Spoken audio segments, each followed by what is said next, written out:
안녕하십니까. 반도체 소식을 전하는 구독 달팽이 김석준 소장입니다. 날씨가 참 뜨겁습니다.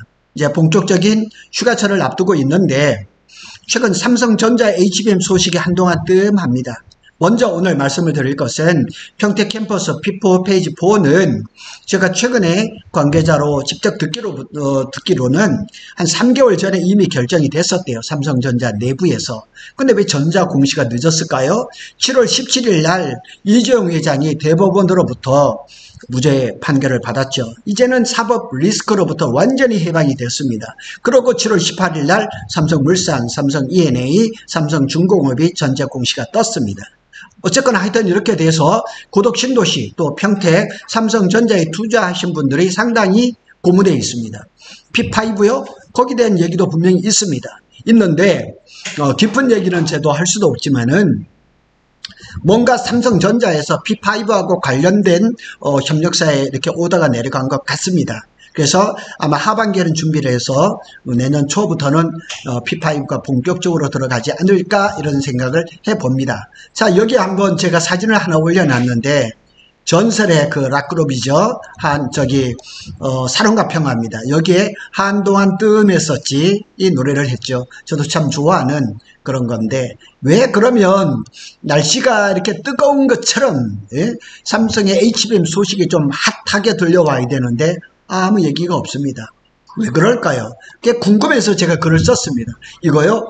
신문에 아무 그거 없는 겁니다. 제가 글을 썼습니다. 구글을 이렇게 하고 그래서 최근 삼성전자 HBM 관련 소식이 뜸한 이유, 그건 한마디로 말해서 HBM3 제품의 검증을 완료하지 못했기 때문이죠. 콜 테스트를 못 받았기 때문이죠. 모간 스탠리는 8단 HBM3E가 콜 통과를 됐다고 이렇게 얘기를 하는데 어디에도 그렇게 얘기하는 데가 없습니다. 그래서 좀 더 시간을 두고 봐야 됩니다. 기술적으로 완성도와 호환성, 수율 문제 등에서 어려움을 겪고 있는 것은 사실입니다.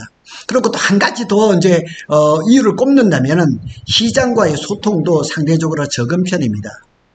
내부적으로 일이 잘 안 되니까요. 그러니까 대외적으로 얘기를 잘 안 하는 거죠. 삼성전자는 잘할 때나 못할 때나 이 시장에다가 자기네 내부의 소식을 전하는 걸 굉장히 싫어해요. 책임이 있는 그런 그룹의 모습이라고는 저는 좀 안 여겨져요. 왜냐하면 SK 하이닉스는 시장하고 소통을 굉장히 잘하거든요. 그래서 최태원 회장도 나와서 얘기를 하고 광노종 SK 사장도 얘기를 잘하고 SK 하이닉스의 CFO 기술 책임자도 와서 얘기를 잘하거든요. CTO.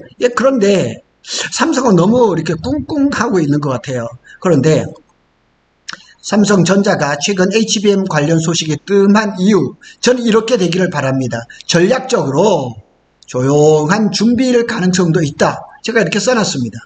그래서 이걸 믿는 거예요. 조용하게. 그래서 어느 날 갑자기 폭탄을 터뜨려가지고 시장에서 우리가 이렇게 HBM 만들었다.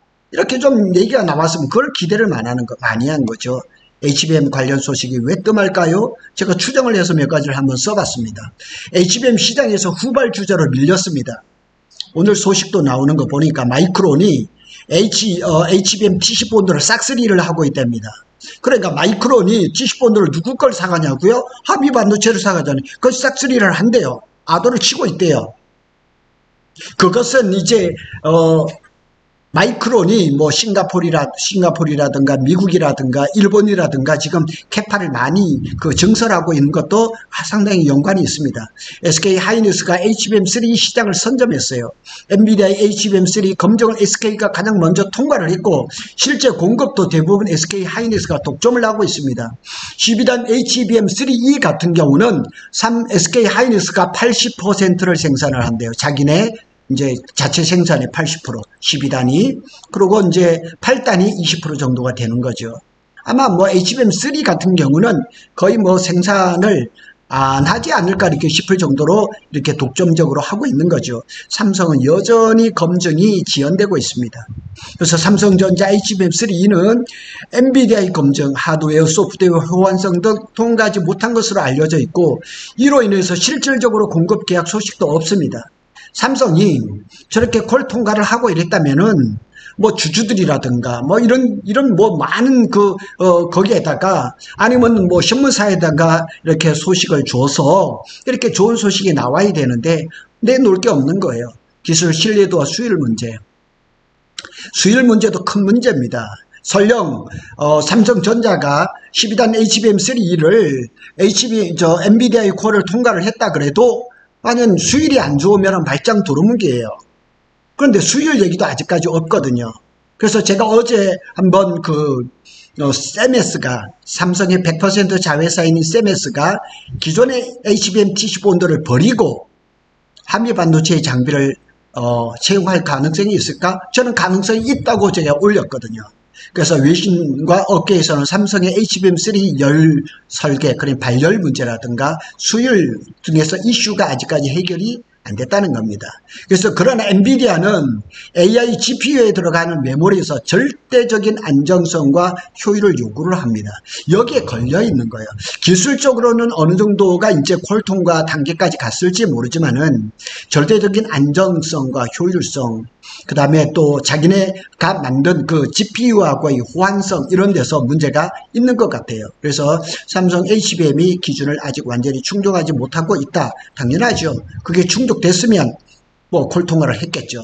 주요 고객과의 거리감, 이것도 참 굉장히 큽니다. 제가 앞에서 말씀드린 것처럼 2018년에 젠슨 왕이 삼성을 비밀리에 만나서 HBM을 공동 개발하자, 8나노 이후에 파운드리를 하자, 구다 생태계를 확정을 하자, 아무도 안 만나주고 아무도 협의를 안 했던 거예요. 그때 당시에 삼성하고 엔비디아하고는 시가총액으로 해서 뭐 거의 10배 정도 차이 날 정도로 그냥 뭐 엔비디아는 조그마한 그냥 팹리스 이 정도였었어요. 그런데 지금은 뭐 4조 달러를 돌파하면서 5조 달러를 바라보는 그런 거죠. 젠슨 황이 여기 제가 여기 다 써놨네요. 그래서 발길을 SK로 돌렸죠. 그래서 SK가 지금 엄청난 그런 실적을 발표를 하는 거죠. 삼성은 TSMC에도 밀리고 HBM에서는 하이닉스에 밀리는 이런 상황을 자초한 겁니다. 자초한 겁니다.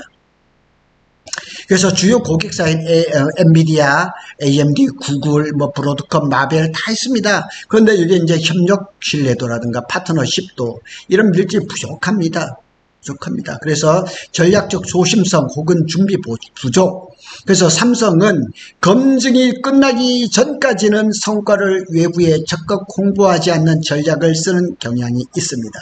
그러니까 다 되기 전까지는, 완벽하게 끝나기 전까지는 아무 얘기를 안 하는 거예요. 이거 전략적 모호성. 마치 우리나라가 무슨 외교가에서 쓰는 그런 얘기. 성과, 완전히 검증이 끝나기 전에는 성과를 외부에 적극적으로 알리는 이런 것도 있을 수가 있어요. 제발 그렇기를 바래요. 그래서 7월 말이든 8월이든 이 HBM의 어떤 성과, 그 다음에 HBM4에 대한 샘플 이런 걸 짠 하고 내주기를 바라는데, 진짜 그런 마음입니다. 하지만 시장은 빠르게 변하고 SK 하이닉스는 검증과 동시에 적극적인 기술이 IR 기업 공개라든가, 그리고 상대적으로 SK 하이닉스가 너무 잘 나가다 보니까 삼성이 존재감이 약해진 거예요. 그래서 HBM 시장에서, 특히 인공지능 시장에서 삼성은 지금 굉장히 어렵습니다. 그래서 결론적으로 삼성이 왜 뜸했냐? 삼성은 아직 HBM3를 고객에 제대로 공급 못하기 때문에요. 그래서 기술 파트너십 전략 모두에서 지금 처져 있어요. 제가 어젠가 방송을 했던 것처럼 세메스의 HBM 75온도는 실패를 했어요. 그럼 실패를 인정하고 그러면 대안을 내야 될 거 아니에요. 그 대안이 아직 안 나온 거예요. 그래서 결국은 엔비디아의 젠슨 황과 이재용 회장의 리더십에 문제가 있는 것 아니냐, 이런 얘기가 나올 수밖에 없어요. 왜냐하면 그룹의 책임은 오너가 질 수밖에 없기 때문인 거죠. 그걸 조금 보고 가겠습니다. 그래서 삼성 HBM 왜 조용한가? 배경? AI 열풍으로 해서 HBM 수요가 폭발해요. 특히 HBM3는 수요가 굉장히 많습니다. 그러나 삼성전자가 1분기에 12단 HBM3를 대량 생산에 체계에 들어갔는데, 그렇게 갈 수 있었던 건 6월 달에 콜 통과를 거의 확신했었단 말이에요. 근데 그게 안 되니까 1조 원대에 그냥 재고 처리를 해버리고 말았잖아요. SK 하이닉스는 엔비디아에 공급하면서 실적이 떡상하고 있습니다. 삼성전자는 엔비디아의 통과 불발, 발열, 수율 이슈 여전히, 결국 그러다 보니까 주요 고객과의 관계도 약화되는 거죠. 결국 최근에 삼성전자의 HBM에 대해서 글을 쓰고 싶어도 거리가 없어요. 왜냐하면 소식이 뜸한 이유는 실제 공급 계약이 없고 발표할 성과가 없어요. 내부 기술 개선 중이거나 외부 커뮤니케이션도 미흡해요. 그러니까 이럴 때라도 삼성이 홍보팀에서 우리는 어떻게 하고 있다, 언제쯤 될 것이다, 이렇게 자신 있게 얘기를 해야 되는데 그게 안 되는 거예요. 그래서 전략적 조용한 준비일 가능성도 있다. 제가 위에서 썼죠. 제발 이렇게 되기를 바라는 겁니다. 자, 이렇게 보면 SK 하이닉스와 격차는 이제 당분간 점점 더 벌어질 겁니다.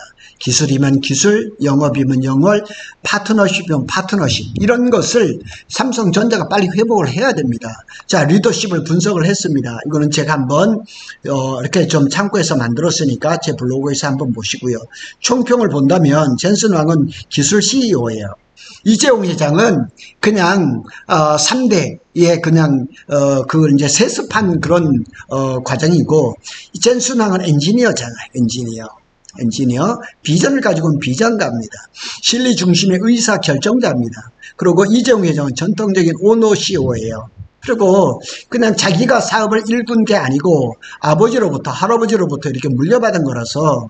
근데 최근에 변화를 시도하고 있다 그럽니다. 얼마나 바뀔지는 모르겠지만 안 바뀌고는 안 됩니다. 바뀌어야 됩니다. 바뀌어야지만 삼성이 살아날 수가 있다는 사실이죠. 삼성이 반도체 이제 회복을 하려면 기술 역량을 회복해야죠. 가장 기본인 것은 원시 디램, 그 다음에 두 번째는 패키징, 또 이게 HBM하고 상관은 없지만은 파운드리. 왜냐하면 또 HBM4에서는 베이스 다이를, 로직 다이를 파운드리로 생산을 해야 되니까 그게 잘 돼야죠. 발열. 참 삼성의 발목을 잡고 있는 게 HBM, D램에서 이 발열입니다. 그 다음에 또 수율은 수익성과 연관이 되기 때문에 참 이게 중요합니다. 고객과 커뮤니케이션을 강화를 해야 됩니다. 시장이 없는 그 회사는 없습니다. 그래서 공격적인 B2B 세일즈라든가 B2C도 해야 됩니다. 그래서 이 고객과하고 이런 그 의사소통이 잘 돼야 된다는 사실. 그래서 파운드리와 연계한 패키징 전략, 이것도 굉장히 중요합니다. HBM, 파운드리, 패키징. 이게 수직 계열화잖아요. 이 지구상에 이렇게 HBM, 파운드리, 패키징을 이제 한 회사가 할 수 있는 건 삼성밖에 없어요. 이게 강점인데 제가 늘 말씀을 드리지만 조금 부족합니다. 2%가 부족한 게 아니라 좀 많이 부족해요. 그래서 조직도 개편해야 되고 리더십도 명확해야 됩니다. 제가 이재용 회장이 언론에 나와서 얘기를 할 때 HBM 아니면 반도체, D램 이렇게 얘기하는 거 한 번도 못 들어봤습니다. 저는 그것도 굉장히 아쉽습니다. 그런 얘기를 직접적으로 해야죠. 안 나옵니다. 모르면 배워야죠. 제가 작년에 코엑스에 반도체 대전에 갔는데 어떤 그 대학의 교수님이 그 데리고 왔던 학생들을 보고 저보고, 제 목걸이에 이제 고독 달팽이 부동산이 섞여 있으니까 학생들 보고 이러더라고. 여기 지금 반도체 하는 여기 사장님도 반도체를 배우러 이렇게 왔는데 너희들 정신 차리고 이 반도체 이렇게 공부하라고, 이런 얘기도 들었거든요. 이재용 회장이 반도체를 모르면 배워야죠. 배우면 되죠. SK 하이닉스의 이제 성공 요인은 기술 집중에 투자를 했죠. 사실 2018년 이후에 SK는 기업의 자금이 절대 여력이 없었어요.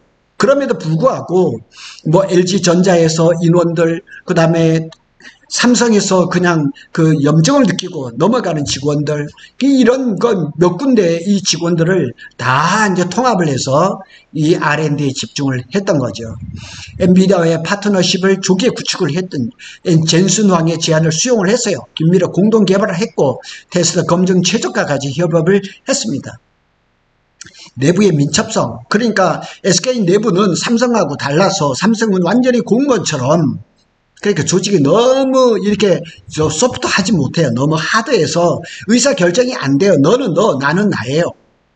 그래서 제가 여기서 부동산을 하면서 삼성의 직원들을 많이 봤는데, 제가 하고 싶은 얘기는 뭐냐면, 삼성전자 직원들은 자기네 회사를 좋게 얘기하는 사람 아직 솔직히 못 만나봤습니다. 자기들이 삼성에 있을 때는 좋은 보수와 그런 복지를 누리지만은 자기네 회사에 대해서 자랑스럽게 얘기하는 사람 못 만나봤어요. 그래서 대외 신뢰도 회복을 해야 됩니다. 빨리 이렇게 HBM이라든가 기술력을 올려서 양산하고 공급사로 이제 공식 인정하면 엔비디아를 많이 뭐 공급을 못한다 할지라도 지금 ASIC 맞춤형 반도체, 맞춤형 HBM을 하려고 하는 수많은 그 줄 서자 있잖아요. 브로드컴, 마벨, 뭐 테슬라, 마이크로소프트, 뭐 테슬라 줄 서 있잖아요. 퀄테스트만 통과를 하면 팔아먹을 때가 참 많습니다. 고급 AI 칩, 전용 메모리 시장에서 브랜드 가치를 상승시키려면, 재고를 시키려면 엔비디아의 콜 통과는 반드시 넘어야 할 산이라는 거 확실합니다. 참 이렇게 삼성전자를 응원하는 사람들 참 많습니다. 저한테 알게 모르게 전화 오고 문자 오고 이러신 분들 참 많습니다. 왜 삼성전자 이러냐, 어떻게 하면 되느냐 이렇게 물어보는 사람들 많은데, 참 삼성전자의 HBM 소식이 한동안 뜸할 겁니다. 뜸하지만 전략적인 모호성을 가지고 삼성전자가 의도적으로 하는 것은 아닌가, 어느 날 갑자기 좋은 소식을 뻥 터뜨려 주기를 바랍니다. 고독 달팽이는 삼성전자와 SK하이닉스의 반도체 소식을 빠르게 전해드리고 있습니다. 구독, 좋아요는 저에게 큰 힘이 됩니다. 감사합니다.